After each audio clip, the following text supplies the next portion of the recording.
In today's video, I'm going to teach you how to remove a payment method on your Facebook page.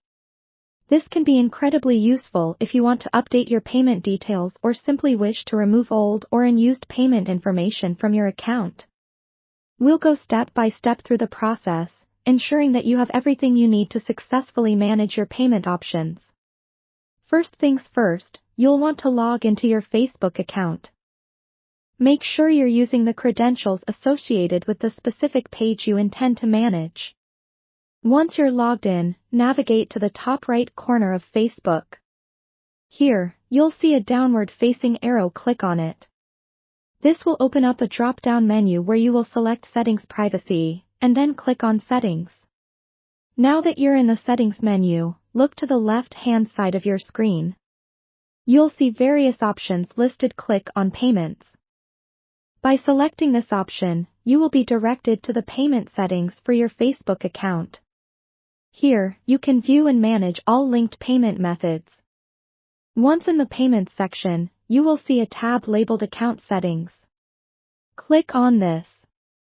From here, you should be able to see a section called Payment Methods. This area displays all the payment methods you currently have on file. The next move is to find the specific payment method you wish to remove.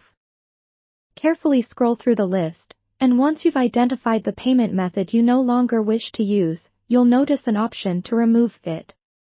Clicking Remove will prompt a confirmation message. This is Facebook's way of making sure you're certain about removing the payment method. Confirm your choice, and as soon as you do this, Facebook will proceed to delete the payment method from your account.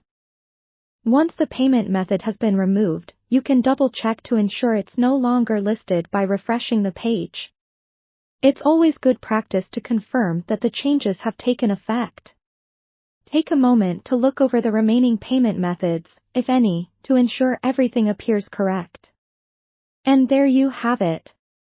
You've successfully removed a payment method from your Facebook page. Remember, altering payment information is an important task, so make sure you're updating it for the right reasons. Should you need to add a new payment method later, the process is quite straightforward and can be done by selecting Add Payment Method in the same section where you removed the old one. I hope you found this tutorial helpful and easy to follow. Feel free to review any steps if needed, and don't hesitate to reach out if you have any questions. Thanks for watching, and be sure to check out our other videos for more handy tips and guides.